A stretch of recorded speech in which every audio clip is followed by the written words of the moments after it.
capítulo anterior, el triunfo de las derechas. Las divisiones políticas debilitan al gobierno republicano. El centro-derecha forma una alianza sólida que le permite ganar las elecciones. Las reformas son anuladas y los socialistas y la UGT lanzan una insurrección revolucionaria que es fuertemente reprimida. La violencia de la represión debilita al gobierno conservador.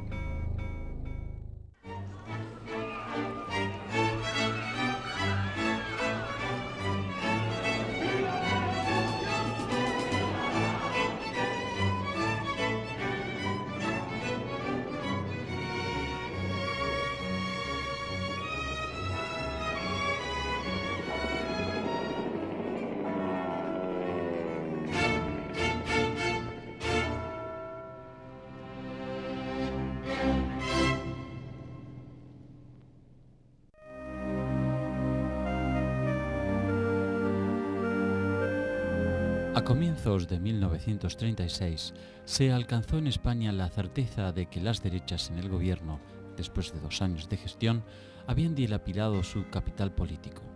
La impopularidad se produjo a causa de escándalos de corrupción en los que se vieron envueltos diversos funcionarios, pero también de excesos represivos producidos particularmente en Cataluña y Asturias. Allí, ante la formación del gobierno de derechas de Alejandro Lerroux, con la incorporación de ministros de la Confederación Española de Derechas Autónomas, CEDA, en 1934, los sectores obreros habían intentado un levantamiento armado. La CEDA alentaba el proyecto de instaurar un régimen autoritario, conservador y católico, con una constitución no democrática. Era un sistema dictatorial al estilo portugués, poniendo a José María Gil Robles como jefe de gobierno. Por eso, la entrada de 3 dirigentes de la CEDA en el Consejo de Ministros de Lerroux fue vista como una amenaza directa para la República y provocó el levantamiento de la izquierda. Esta insurrección fue rápida y violentamente sofocada, señalando una importante derrota obrera y un grado inesperadamente alto de represión.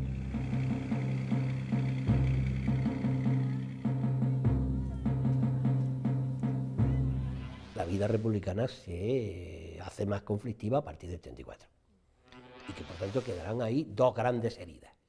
La herida de la izquierda de haber sido reprimida durísimamente en Asturias y la herida de la derecha de que se ha sublevado la izquierda de manera violenta, ¿no? O sea que sí, fue un conflicto serio en el que tenemos que ser muy cautos al juzgar las razones de unos y otros y desde luego no aceptar que una sublevación sea legal, sea legítima, pero también aceptar que la entrada de un partido no republicano en el poder es una cosa también muy complicada para cualquier régimen, ¿no?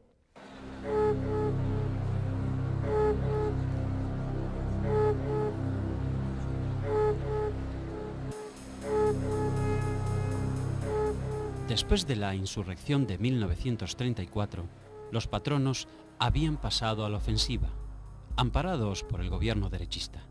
Se produjeron despidos masivos, reducción de salarios, restricción de la libertad de prensa, desconocimiento de derechos adquiridos por los trabajadores y anulación de los contratos de trabajo. Todo ello provocó que amplios sectores de las clases medias, que no habían simpatizado con la huelga revolucionaria de 1934, se identificaran con los obreros y cuestionaran el gobierno de derechas. Los partidos republicanos de centro-izquierda y las estructuras de la izquierda lograron, mientras tanto, coaligarse en el llamado Frente Popular. La operación tuvo éxito, en gran medida debido a la torpeza política de las derechas. El líder republicano, Manuel Azaña, que había sido encarcelado por las insurrecciones de 1934, pronto fue puesto en libertad por falta de pruebas, y el incidente aumentó su prestigio y popularidad. En el conjunto de las políticas represivas que preconiza la derecha, el proceso Azaña debía tener una resonancia especial, puesto que se le consideraba el responsable de las políticas revolucionarias del primer bienio y se le veía como el jefe moral de la revolución, por así decirlo. Lo que pasa es que en el momento en que hay que iniciar las acciones legales, se comprueba que Azaña no tiene ninguna responsabilidad y por lo tanto es imposible perseguirle. ¿Qué consigue con ello la derecha? Pues consigue hacer un mártir. Una vez libre, Azaña comenzó a generar las bases de un entendimiento con los socialistas y se constituyó en pieza clave para cualquier operación de unidad de los sectores progresistas. No obstante, el gobierno no consideró que los republicanos de izquierda fuesen adversarios importantes. Por eso, autorizó frecuentemente sus actos públicos y conferencias.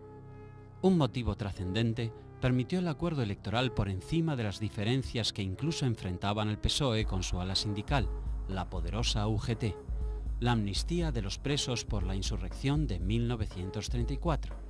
Para enero de 1936, el Tribunal Supremo había confirmado varias penas de muerte. Miles de involucrados en la rebelión seguían presos y aún sin proceso, y pese a las señales conciliadoras del gobierno, los tribunales militares seguían con su tarea sin prisa pero sin pausa. Las condenas a muerte generaron indignación incluso en personas alejadas de preocupaciones políticas. Esa realidad galvanizó a los partidos integrantes del Frente Popular con el objetivo de ganar las elecciones con una plataforma electoral de reivindicaciones moderadas. El objetivo central de la amnistía determinó que hasta los anarcosindicalistas de la CNT, reacios a una alianza electoral, apoyaran al Frente Popular, aunque sin formar parte de él. Lo que alimenta políticamente al Frente Popular es la movilización por la amnistía, la recuperación del poder, las reposiciones de los obreros que habían sido despedidos, la libertad de todos los encarcelados. Es decir, hay ahí también una movilización popular muy fuerte que va a ser la base de apoyo de esa nueva coalición. Otro factor que contribuyó a la configuración del Frente Popular fue la incorporación de los comunistas. El Frente Popular es reconstruir la alianza republicano-socialista, pero por la presión de Largo Caballero, que es el responsable de esa política, incorporar a los comunistas, porque Largo Caballero piensa que los comunistas refuerzan su posición en la nueva alianza e impedirá a la nueva alianza reconstruir la política republicana tal como fue en el primer bienio. Y entonces, así es como los comunistas empiezan a ser una fuerza política en España, llevados de la manita de Francisco Largo Caballero, que los mete en esa alianza republicano-socialista. Los comunistas que se habían incrementado, sobre todo en la sección juvenil, ven ahí una versión del Frente Popular y le empiezan a llamar a lo que Prieto y Azaña seguían llamando coalición republicano-socialista, le empiezan a llamar Frente Popular. Precisamente, en un discurso de la campaña electoral, Azaña presentaba este programa aceptable en su coyuntura histórica, no solo para republicanos, sino también para comunistas y socialistas. Hemos de ir derechamente a romper las grandes concentraciones de riqueza territorial inmobiliaria, que dada la estructura de la sociedad española, atrozmente conservadora con el retraso de un siglo, impiden la efectividad de la democracia. En la derecha, en cambio, las diferencias se habían acentuado principalmente como consecuencia de la represión de octubre de 1934, provocando el debilitamiento y caída del gobierno. Ni siquiera la sombra de la posible victoria del Frente Popular logró conciliar las posiciones. Así, la CEDA, dirigida por José María Gil Robles, no pudo pactar con otras opciones más extremas a la suya, como la Falange de José Antonio Primo de Rivera. El conjunto de las derechas considera que el segundo bienio ha sido una ocasión desperdiciada para terminar con el sistema liberal parlamentario y para rectificar el rumbo social y político que había adoptado la República durante el bienio social azañista. Existe, por lo tanto, una sensación de frustración. Para el sector mayoritario, la CEDA, esa frustración se dirige hacia agentes externos, los radicales y el presidente de la República, que han frustrado la posibilidad de que Gil Robles tomase el poder. Para los monárquicos y los falangistas, la culpa está en la propia CEDA, que ha sido un partido que se ha entregado al juego parlamentario sin ocuparse de lo que verdaderamente era importante, que era la movilización de masas y la conspiración militar para terminar con el régimen. De manera que ambos sectores se acusan de no haber cooperado, no haber colaborado entre sí para lograr sus objetivos. El Frente Nacional, que reunía a las derechas, se conformó con la CEDA, el Partido Radical de Alejandro Lerroux, el Partido del Centro de Manuel Portela Valladares y los progresistas del presidente Niceto Alcalá Zamora, entre otros. El 16 de febrero de 1936, más del 70% de los ciudadanos con derecho a voto concurrieron a las urnas.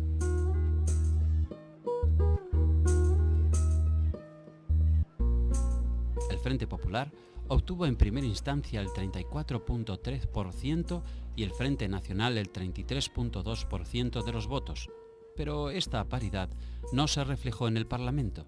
La ley electoral establecía que las mayorías debían contar con un mínimo del 40% de los votos válidos emitidos. En las provincias, donde no se pudo formar quórum, debió realizarse una segunda vuelta, que dio amplia ventaja al Frente Popular, que obtuvo 278 diputados contra 131 de derechas, 10 de los candidatos de centro y 10 de los nacionalistas vascos. El gran triunfador de las elecciones, el gran triunfador fue el PSOE, desde luego, pero el gran líder no era Indalecio Prieto, el gran líder era Manuel Azaña. El gran líder, de nuevo, era Manuel Azaña. De modo que el gran hombre al que se tenía como forjador de la nueva unidad de la izquierda era Manuel Azaña. Después de las elecciones, Alcalá Zamora continuaba como presidente de la República y Azaña pasó a presidir el Consejo de Ministros. Las Cortes depusieron a Alcalá Zamora en mayo y Azaña fue elegido para ocupar el puesto vacante. La destitución de Alcalá Zamora fue una maniobra política del Frente Popular para eliminar a un presidente que le resultaba tremendamente incómodo. Alcalá Zamora era un hombre de centro-derecha, era un liberal, tenía un gran poder como presidente de la República porque la Constitución le otorgaba un gran poder y ese poder lo había desarrollado, lo había ejercido cada vez que pensaba que el régimen se encontraba en peligro. La Constitución establecía que si un presidente de la República disolvía 2 veces el Parlamento, las Cortes ordinarias, durante su mandato de 6 años, podía ser destituido por las siguientes Cortes. El problema era que las primeras Cortes eran las Cortes Constituyentes, no eran Cortes ordinarias. Y ahí es donde entra el matiz. Y entonces fue cuando Azaña dijo que la solución perfecta era la que habían pensado siempre Indalecio Prieto y él de presidente de la República e Indalecio Prieto presidente del gobierno. Azaña nombró presidente de la República, pero Prieto, cuando Azaña le dice que forme gobierno, Prieto tiene el inconveniente de que la mitad de su partido no quiere. Entonces ahí hay un proceso complicado en el que Prieto dijo, si yo acepto la presidencia del gobierno, el PSOE se rompe. Por tanto, vamos a hacer lo que dijimos, el PSOE no participa en el gobierno, sino que lo apoya desde las Cortes. Y entonces fue nombrado presidente del gobierno un amigo de Manuel Azaña, Santiago Casares Quiroga, que demostró ser un desastre el presidente del gobierno. Si bien el Frente Popular fue un instrumento electoral eficaz, fracasó como coalición de gobierno. Pronto, las escisiones internas y las tensiones entre los socialistas y comunistas dejaron la responsabilidad del gobierno en manos republicanas. De hecho, por prudencia política, el gobierno del Frente Popular no tuvo ministros socialistas, comunistas ni anarquistas. La presión de los partidos del Frente Popular obligó a dictar una amnistía antes de que la avalara el Parlamento. Se restituyó en el gobierno de Cataluña a Lluís Companys, preso desde octubre de 1934 con motivo de la declaración de la soberanía catalana.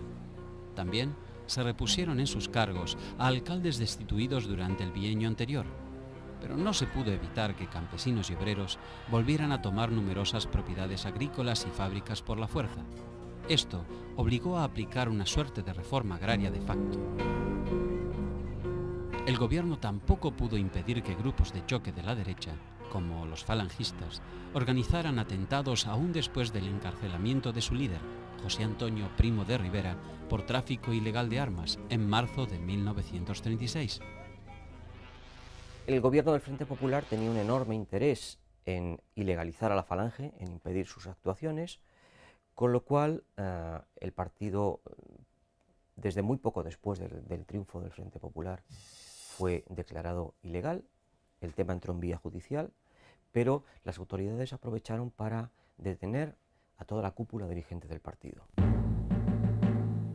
El gobierno destituyó o envió a destinos alejados de Madrid a los generales de quienes desconfiaba. Franco fue designado comandante general de Canarias y Godet de Baleares. Varela fue enviado a Cádiz y Orgaz a Tenerife. Emilio Mora fue trasladado desde Marruecos a Pamplona, un destino con menor importancia militar. Esta política no logró evitar que surgiera una conspiración militar poco después de las elecciones, cuya primera reunión se celebró el 10 de marzo. Los conjurados proyectaron sublevarse en abril, pero no lo hicieron porque el gobierno descubrió sus manejos y se agravó el cáncer que sufría el general Rodríguez del Barrio. Desde entonces, Mola se convirtió en el planificador de una nueva intentona, cuyo jefe teórico era el general Sanjurjo, exiliado en Portugal.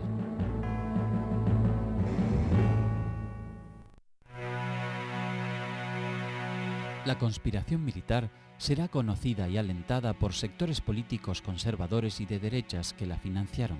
Juan Marc depositó 500.000 pesetas en un banco extranjero para Franco y otras tantas para Mola. Gil Robles entregó a Mola 500.000 pesetas de la Caja Electoral de Acción Popular. Tanto carlistas como falangistas participaron de la conspiración, pero los militares no dejaron que ningún civil tuviera capacidad de decisión en la organización de la sublevación. La operación antirrepublicana revestiría un carácter específicamente militar. Se conformaría como la suma de tres impulsos. Por un lado, los jefes y oficiales integrados en la Unión Militar Española, UME, agrupación corporativa y nacionalista secreta y clandestina, que agrupaba a la mayoría de los oficiales. Por el otro, la Junta de Generales de Madrid y la rebelión organizada por el general Emilio Mola bajo el seudónimo de El Director. Las Fuerzas Armadas no serían instrumento de determinados partidos políticos o grupos de presión, sino que asumirían la destrucción de la República Frente Populista con criterio esencialmente corporativo.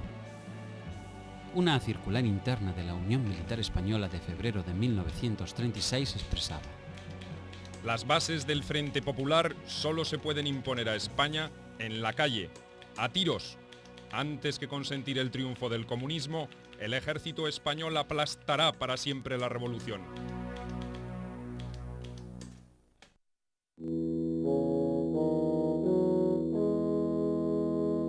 La derrota en las elecciones le generó al Frente Nacional una crisis profunda. Gil Robles perdió su liderazgo y la CEDA sufrió el impacto. Sectores de la derecha comenzaron a traslucir su decepción por la República y apoyaron a un político monárquico y admirador de Mussolini, José Calvo Sotelo. La retórica de Calvo Sotelo era decididamente subversiva. Sería loco el militar que al frente de su destino no estuviera dispuesto a sublevarse en favor de España y en contra de la anarquía si ésta se produjera. El ascenso de Calvo Sotelo en la consideración de los sectores más conservadores fue paralelo a la consolidación de la conspiración militar y el incremento de la violencia de grupos extremistas de ambos bandos que el gobierno no pudo conjurar. La destitución de Niceto Alcalá Zamora profundizó las contradicciones del Frente Popular al ceder la iniciativa al reformismo burgués, representado por Azaña. Su programa contemplaba la reactivación de la reforma agraria, la ley sobre rescate de bienes comunales, la legalización de ocupaciones de tierras y otras medidas que fueron consideradas amenazadoras por los viejos grupos dominantes. Aunque el gobierno exasperaba a sus opositores, no parecía actuar con la profundidad que ciertos sectores propios le exigían. Las fuerzas de izquierda consideraron que el programa político de Azaña era tibio y sus tiempos demasiado pausados. El proletariado exigía de forma impaciente cambios profundos y estaba empeñado en una dura lucha contra la patronal, que a su vez también se radicalizaba cada vez más. Las derechas trataron de sacar partido de la situación, reclamando al gobierno que garantizara el orden público.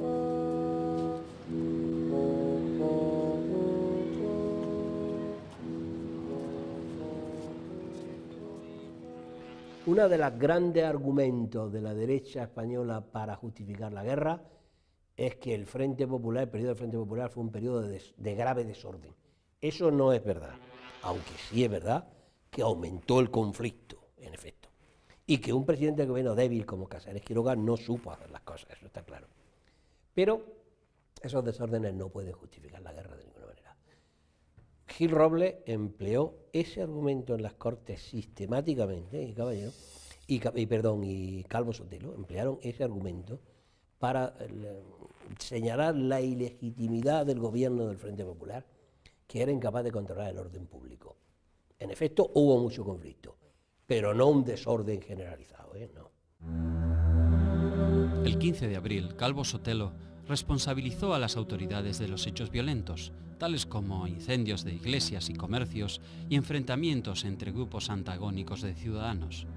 Reiteró la acusación el 16 de junio señalando la ruina de todo sentido de autoridad nacional. Otros dirigentes derechistas como Gil Robles, tan íntimamente vinculado a la Iglesia católica, no decían menos.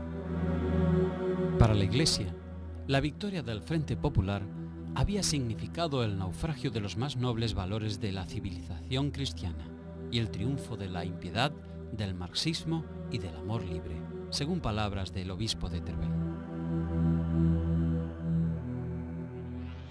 La Iglesia había sido altamente beligerante en aquella campaña electoral, antes de febrero del 36.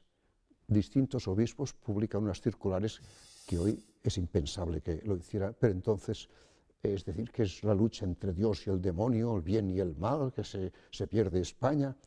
Por tanto, fue muy beligerante. Mientras tanto, el general Mola seguía tejiendo una eficaz red de enlaces militares y civiles con vistas a la sublevación.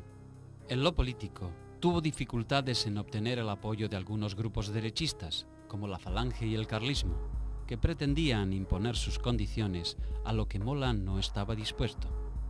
Por si alguna duda quedaba, el 20 de junio de 1936, el general Mola manifestó en una de sus instrucciones reservadas: ha de advertirse a los tímidos y vacilantes que aquel que no está con nosotros está contra nosotros, y que como enemigo será tratado.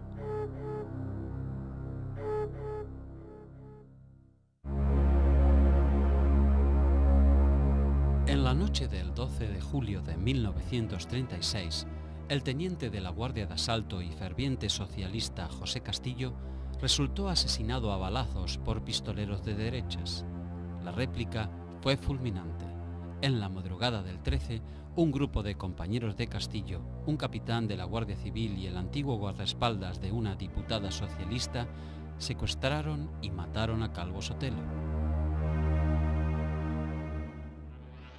Los asesinatos de Castillo y de Calvo Sotelo hay que contemplarlos en el marco de la violencia generalizada de finales de la primavera, principios del verano de 1936. Castillo era un instructor de las milicias socialistas que estaba fichado por los activistas de extrema derecha como una de las personas a eliminar físicamente para perjudicar o incluso desarticular a las milicias juveniles de los partidos obreros. Por lo tanto, su asesinato fue un atentado terrorista premeditado de carácter político. En el caso de Calvo Sotelo fue distinto. Su asesinato no estaba previsto. De hecho, los policías que lo ejecutaron buscaban a otros líderes parlamentarios. Buscaron a Gil Robles, buscaron a Antonio Goicoechea, el dirigente de Renovación Española, pero no les encontraron. Y Calvo Sotelo sí estaba en su casa. El gobierno, exclusivamente republicano, no tuvo nada que ver con el hecho, ni los asesinos eran exactamente partidarios suyos, Incluso, el comandante Burillo, jefe del grupo de asalto al que pertenecía Castillo, era socialista y hizo comunista. Pero se atribuyó este crimen al gobierno, y eso aceleró decisiones entre los conspiradores. El carlismo aceptó apoyar la sublevación y algunos militares que estaban indecisos tomaron el partido de Mola. Tal fue el caso del general Franco, quien no le había dado respuesta al general Mola en cuanto a si iba o no a participar, pero que al conocer la suerte de Calvo Sotelo, decidió unirse. Mola estableció que la rebelión se produciría entre el 17 y el 20 de julio. La inminencia de un golpe fue percibida por amplios sectores frente populistas, aunque no reconocida por el gobierno. Hay constancias de que el presidente del Consejo de Ministros, Santiago Casares Quiroga, fue informado de la inminencia del golpe militar, pero consideró tales informes como meros rumores alarmistas y los ignoró. Luego, una vez producida la sublevación, no supo tomar medidas suficientemente enérgicas.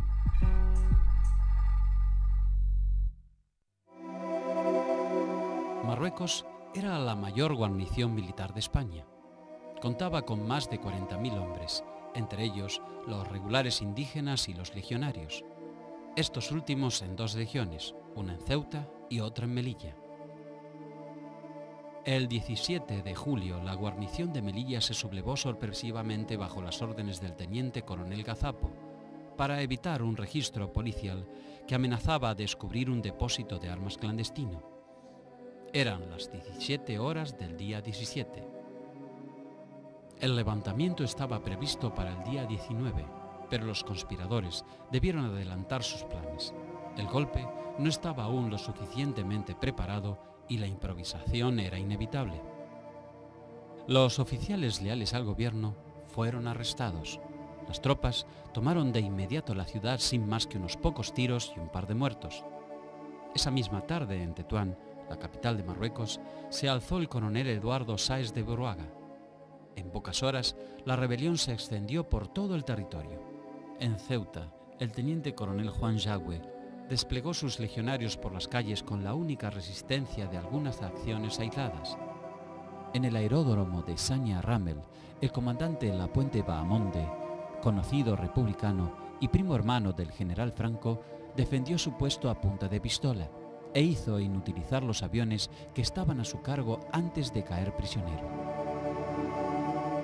Algunos civiles, simpatizantes de la sublevación, en su mayoría falangistas, fueron armados y colaboraron con los rebeldes. La Junta Militar telegrafió al general Franco para que éste se trasladase a Marruecos para encabezar la rebelión. El general Franco era un hombre de enorme prudencia, eso lo afirman todos sus biógrafos.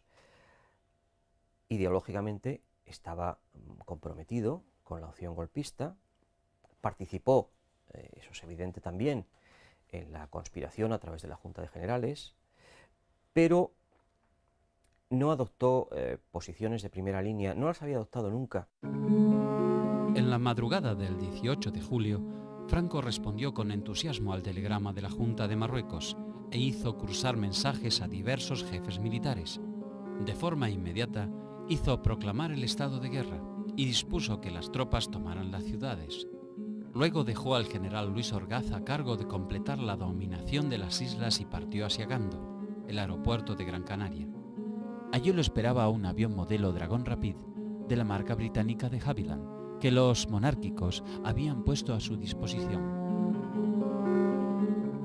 Ese mismo 18 de julio, Franco hizo pública la siguiente declaración. Hago saber, una vez más, el ejército, unido a las demás fuerzas de la nación, se ha visto obligado a recoger el anhelo de la gran mayoría de los españoles que veían con amargura infinita desaparecer lo que a todos pueda unirnos en un ideal común. España. Se trata de restablecer el orden dentro de la República. Franco hizo poner a salvo a su familia, embarcándola rumbo a Lisboa y de allí al Havre, Francia. Luego voló desde las islas hasta Gadir y desde ahí a Casablanca, en la costa atlántica de Marruecos. Él y su comitiva durmieron allí y a la mañana siguiente aterrizaron en Sanya Ramel, en las cercanías de Tetuán. Una vez ahí, Franco tomó el mando de las tropas africanas. Cuando llega, ordena al aparato que dé unas cuantas vueltas de circunvalación y distingue al Rubito, que era el comandante de Uruguay, y dice: ahí está el Rubito, que era un compañero suyo de la Legión, y entonces ya está absolutamente seguro, aterriza. Muy cauto, muy cauto. Es más, y además viaja en el avión con un pasaporte diplomático que le ha proporcionado Sangroniz, habiéndose asegurado ciertos ingresos en el extranjero por si el golpe salía mal, y disfrazado de morito, con un turbante, como ha contado el mismo Pollard, el piloto. Y ya cuando ya se garantiza todo eso, ya se quita, en fin, el disfraz y se pone, ¿no?, de comandante en jefe, ¿no? El gobierno republicano intentó minimizar la importancia de la sublevación. Sus intentos de garantizar que la normalidad era absoluta y que nada había que temer solo aumentaron el nerviosismo de la ciudadanía. Mientras tanto, la rebelión se había extendido a la península. Mola había conseguido hacerse fuerte en Navarra a la vez que el general Gonzalo Queipo de Llano había asegurado una cabeza de puente en Sevilla. En Bilbao, en cambio, el coronel Pinerúa, jefe de la primera guarnición, impidió cualquier sublevación. Mola en la sublevación no tuvo errores, lo que no tenía era medios para llegar a Madrid. Claro, es que lo que hemos dicho es: si triunfa la sublevación, no hay pega, no hay guerra. Ahora, al fallar más de la mitad de la sublevación, entonces no tienen ejército para llegar para entrar en Madrid, ni para llegar a ningún lado. En Zaragoza, el general Miguel Cabanellas, sin declarar el estado de guerra, colocó baterías en puntos estratégicos de la ciudad. Dio libertad de acción a los falangistas, detuvo a más de 300 dirigentes políticos y sindicales y envió 10.000 fusiles y millones de cartuchos para Mola. Este hizo público su pronunciamiento en Pamplona e inmediatamente se alzaron también las guarniciones de Palencia, Logroño y Vitoria. De hecho, Navarra fue la única región donde el alzamiento tuvo masivo apoyo popular. En Madrid y en Barcelona, en cambio, la suerte sería adversa a los rebeldes. En la capital, el general Fanjul intentó un levantamiento, pero fracasó y se vio obligado a atrincherarse con sus partidarios en el cuartel de la Montaña. Fuerzas leales al gobierno y los milicianos terminaron asaltando el cuartel, quebraron la resistencia de los rebeldes y masacraron a los defensores en un acto que, por sus represalias, tendría consecuencias graves en el desarrollo posterior del conflicto y el trato de los prisioneros por ambos bandos. En Barcelona, Godet cometió un grueso error de cálculo. Creyó que dominaría fácilmente la situación, pero cuando llegó a la ciudad consideró que la sublevación estaba prácticamente fracasada y en consecuencia se rindió. Godet fue siempre un buen hombre que había participado ya en otras intentonas, pero nunca fue una gran cabeza, ¿no? Es decir, los de Barcelona no estaban bien preparados y él llegó a Barcelona sin conocer bien la situación y fue apresado. Sí, bueno, pues podría haber resistido heroicamente y proclamar tal, pues no. Godet. Luego sus hijos han intentado escribir algún libro justificando y reivindicando su persona, pero el hecho es que él por la radio recomendó que la sublevación se acabara, presionado evidentemente por la Generalitat catalana y por quienes le habían apresado. A diferencia de lo ocurrido en Madrid con el gobierno central, en Barcelona, la Generalitat, con el comisario general de Orden Público, capitán Federico Escofet, a la cabeza, organizó la represión a los rebeldes. Los militares alzados fueron derrotados por el Cuerpo de Seguridad de Asalto, al que, al cabo de unas horas, se unieron los milicianos, armados con pertrechos abandonados por los soldados en la calle, y luego, sobre las 3 de la tarde, la Guardia Civil mandada por el coronel Escobar. El gobierno republicano, al enterarse de la insurrección, consideró que ella triunfaría inmediatamente en Marruecos, pero fracasaría en la península. Las tropas marroquíes deberían atravesar el estrecho para unirse a los otros sublevados. En caso contrario, quedarían aislados y fracasarían. Los suboficiales y cabos de la Marina, así como los oficiales de los cuerpos auxiliares como telegrafistas, por ejemplo, eran republicanos incondicionales. No era posible que secundaran un motín contra el gobierno. Así, los legionarios y moros no tendrían modo de cruzar el mar hacia Andalucía. Ese era el problema que debía resolver Franco.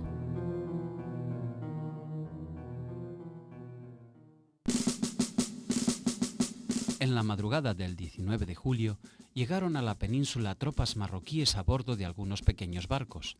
El destructor Churruca y la motonave Ciudad de Algeciras atracaron en Cádiz, a la vez que el cañonero Dato y el mercante Cabo Espartel atracaron en Algeciras.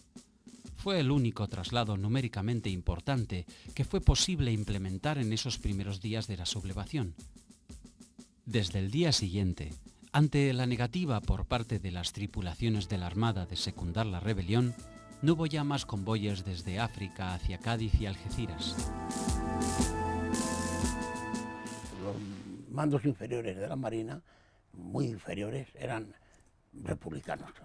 Vamos, había un predominio. En cambio, los mandos superiores y en los jefes y generales o almirantes, pues eran del otro bando. Eso hizo que en algunos barcos se diera la terrible circunstancia de que los fusilaran. La manera de fusilar a los jefes, bueno, pues, que son cosas que pasan en la guerra. La guerra es así, es muy dura. Los refuerzos esperados por los conspiradores fueron llegando solo por medio de un exiguo puente aéreo establecido entre Marruecos y el aeropuerto de Tablada. 3 o 4 aviones que transportaban una docena de soldados en cada vuelo. El día 25, 2 faluchos de pesca lograron cruzar el estrecho llevando unos 150 legionarios.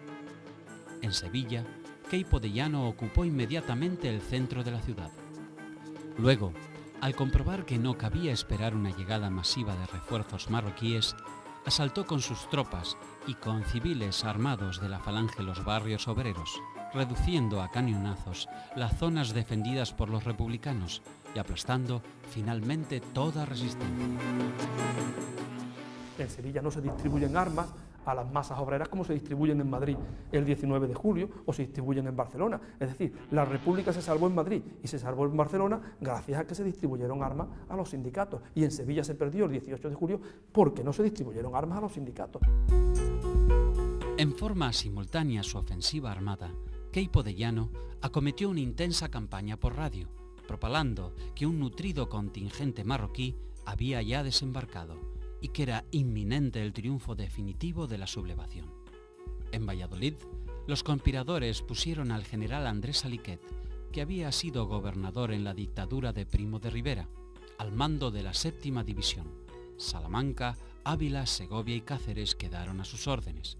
Con prisa, se organizaron columnas para marchar hacia Madrid. Saliquet declaró de manera inmediata el estado de guerra, de acuerdo con el bando que emitió el 18 de julio. Queda declarado el estado de guerra en todo el territorio de esta división y como primera consecuencia, militarizadas todas las fuerzas armadas, sea cualquiera la autoridad de que dependían anteriormente, con los deberes y atribuciones que competen a las del ejército y sujetas igualmente al Código de Justicia Militar. En Galicia se combatió en las calles desde el 19 hasta el 25 de julio. Por un lado, los falangistas y las tropas sublevadas. Por el otro, trabajadores mineros y guardias de asalto. Finalmente, los republicanos debieron huir hacia las montañas. A todo esto, el presidente del Consejo de Ministros, Santiago Casares Quiroga, presentó su dimisión ante Manuel Azaña, quien formó un nuevo gabinete, con muchas marchas, contramarchas, dudas y dilaciones. El gobierno ordenó la concentración de guardias de asalto en Madrid, el bombardeo de Melilla y Ceuta, la entrega de armas al pueblo y el alistamiento y movilización de las fuerzas leales.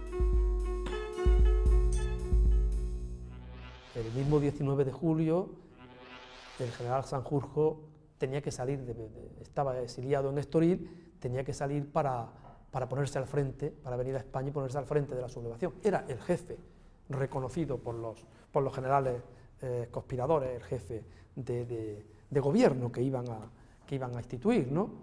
El general Sanjurjo muy en su carácter, y la esposa, la joven segunda esposa, el general Sanjurjo, tuvieron la peregrina idea de que la avioneta del aviador monárquico Juan Antonio Ansaldo, que lo iba a trasladar de Estoril a España, a Burgos, cargara con un gran baúl con todos los uniformes y condecoraciones del general Sanjurjo.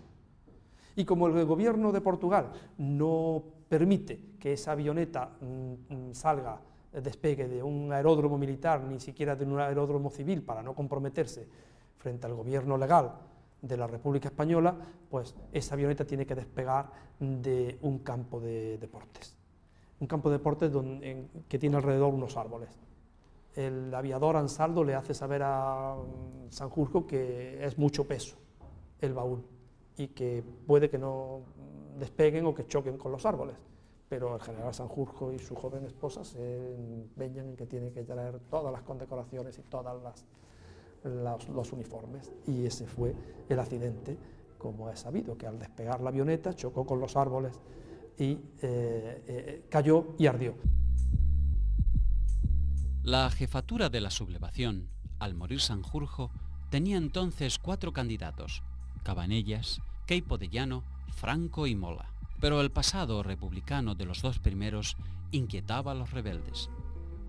Se constituyó una Junta de Defensa Nacional, presidida formalmente por Cabanellas, el militar rebelde de mayor antigüedad, aunque el poder real estaba en manos de Mola. De esta manera, la zona norte se configuró como directora de la rebelión. Por el momento, ni Franco, que estaba en África, ni Queipo de Llano, que estaba en Sevilla esperando los refuerzos marroquíes, tuvieron lugar en la Junta, lo que ciertamente fue una consecuencia del aislamiento al otro lado del mar sufrido por el ejército de África.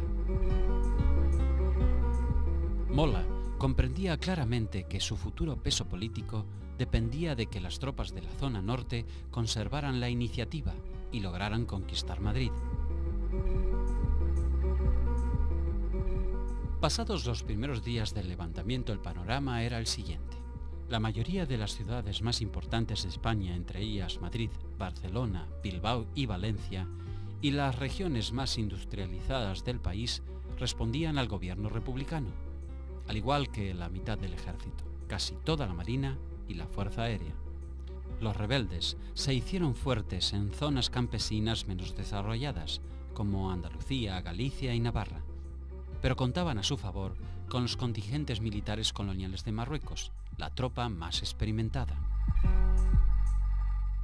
Mola no calibraba hasta qué punto, ni los militares golpistas pudieron calibrar hasta qué punto iban a encontrar oposición popular. Probablemente creyeron que iban a sorprender y que iban a someter más fácilmente, pero la oposición popular fue tremenda, numantina. Yo mantengo que estuvo en esa tradición hispana, saguntina y numantina, de los que prefieren resistir hasta el final. En Madrid, Azaña encargó a Diego Martínez Barrio la formación de un amplio gobierno de coalición. Pero esta estrategia fracasó y José Giral terminó organizando un gabinete estrictamente republicano.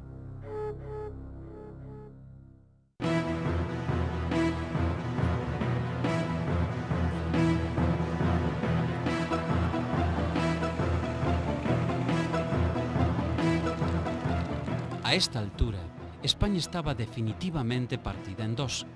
El golpe había fracasado en su intención de tomar el poder en todo el territorio, y la guerra civil era inevitable.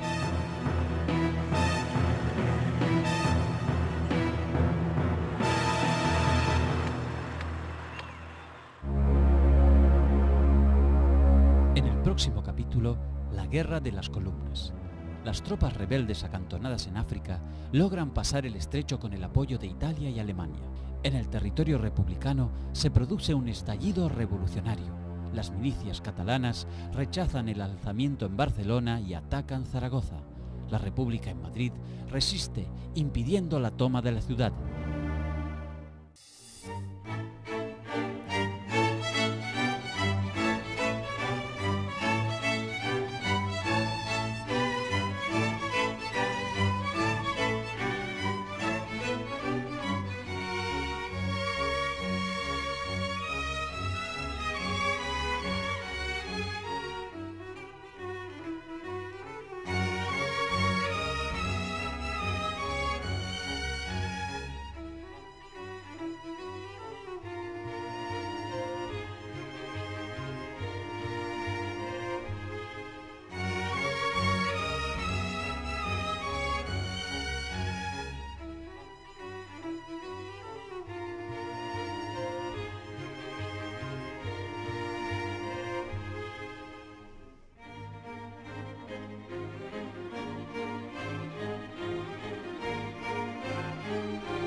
A comienzos de 1936 se alcanzó en España la certeza de que las derechas en el gobierno, después de 2 años de gestión, habían dilapidado su capital político. La impopularidad se produjo a causa de escándalos de corrupción en los que se vieron envueltos diversos funcionarios, pero también de excesos represivos producidos particularmente en Cataluña y Asturias. Allí, ante la formación del gobierno de derechas de Alejandro Lerroux, con la incorporación de ministros de la Confederación Española de Derechas Autónomas, CEDA, en 1934, los sectores obreros habían intentado un levantamiento armado. La CEDA alentaba el proyecto de instaurar un régimen autoritario, conservador y católico, con una constitución no democrática. Era un sistema dictatorial al estilo portugués, poniendo a José María Gil Robles como jefe de gobierno. Por eso, la entrada de 3 dirigentes de la CEDA en el Consejo de Ministros de Lerroux fue vista como una amenaza directa para la República y provocó el levantamiento de la izquierda.